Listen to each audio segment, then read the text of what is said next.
Lokal na pamahalaan ng Tacurong City nakatanggap ng tulong pinansyal mula sa Department of Trade and Industry. Ang naturang tulong layong makasuporta sa creative industry. Si Oliver Rivera sa sentro ng balita. Nakatanggap ng 2 million pesos na tulong ang pamahalaang lungsod ng Tacurong mula sa Department of Trade and Industry para sa programang Lunsod-Lunsad Tukib Tacurong. Layunin nitong suportahan ang mga local artists at palakasin ng creative industry.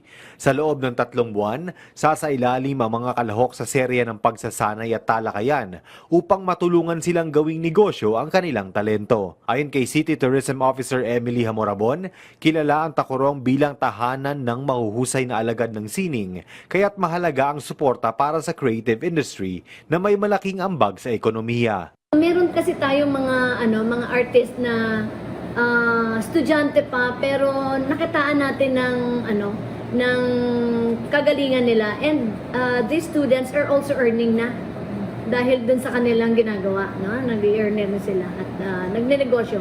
So yun ang ating kailangan is mag-guide sila para mas lalago pa yung negosyo nila. Higit 300 kalahok mula sa iba't ibang larangan gaya ng graphic at web design, content creation, pelikula, visual arts, gastronomy at fashion ang sasailalim sa pagsasanay. One thing is for sure, if this activity will continue, many Tacurong nons, artistic Tacurong nons will come and will make